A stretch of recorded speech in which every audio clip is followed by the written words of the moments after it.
All over the radio is Les Paul and Mary Ford, and it's magical when you hear Les Paul. Because you're used to like mono recordings where there's a whole band in a room playing, and you hear that this is one guy and his wife, Mary Ford, and she's got three voices in beautiful harmony, and he's playing bass and rhythm guitar and high guitar, and then chipmunk guitar way up high, and you realize this guy does it all, and he's gonna be playing Winnipeg. And at the time, he had 3 songs on the charts in Winnipeg. The charts then in the late 50s and 60s, you all know this, were incredible. You look at the charts, it'd be Frank Sinatra, Tony Bennett, Ray Charles, the Beatles, you know what I mean? Yeah. Just a who's who of everything. The Lawrence history of Welk, music, you know? Yeah. Everybody was on the charts. So Les Paul's on the charts, and I didn't even tell my parents. I took my Les Paul album. This is from one side of Winnipeg to the other. I'm in the north end of Winnipeg, West Goulon. I've got to go down to the south end. And you're young. Where the yeah, I'm like, I couldn't even drive. Yeah, you're just take a bus like I'm 14 or 15. So I go to see Les Paul, and I go to and I'm the first guy there. I was a supper club. It opens at 6 o'clock. I get there at about 4:45. And I go to the door, and the guy says, "What are you doing here?" And I said, "I came to see Les Paul." He said, "You can't get in.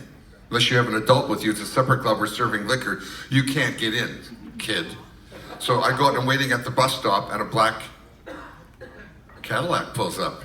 And the window rolls down, and it's Les Paul. He says, "Hi, kid, what are you doing here?" He sees I got his album. I said, "I came to see you, and I can't get in." He said, "I'll get you in. Just carry my guitar." So I carried in his guitar, and he came to me and he said, "You know, I told you I'd get you in, but you have to stay in the kitchen. Unless you have an adult and you're sitting at a table, you can't be out there. You can't be out there alone. So just stand here in the kitchen beside these things." And he had 6 tape recorders that he ran on this thing called a Les Pulverizer, which is his own name, and he would record a rhythm part and push record, just like you do in a recording studio, just like you would do on your computer now. Push record, record one guitar track, push playback, it would play it back, then he would play to it, and I'm sitting there beside these tape recorders, like ching, ching, ching, ching, they're all starting, and out comes How High the Moon and Mary Ford, and they walked around to the tables. They had a big wire to each guitar. They had mics on a gooseneck. They're coming at a guitar, they bend it, so they walk to your table and play and sing just like a mariachi band in a Mexican restaurant with accordion and stuff.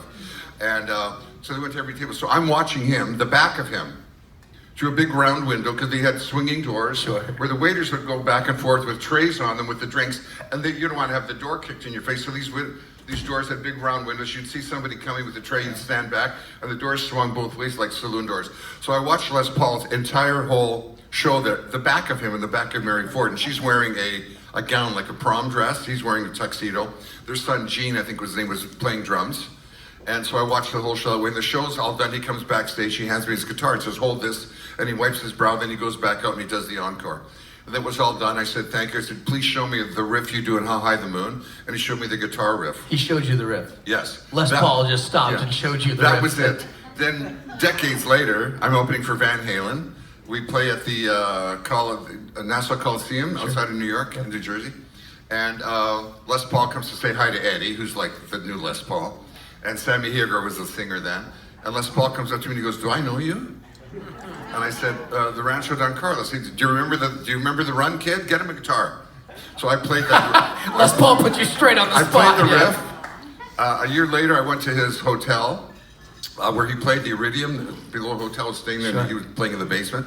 And he said, "Many people have come from all over the world. They come every Monday night to see me, and there's a guy out there that I taught something to when he was 15. And I want him to come up on stage." And I'm looking around at who this guy is, and it's me. Who's this lucky son of a... So we go up, we play How High the Moon. He says, "Okay, let's do one of yours."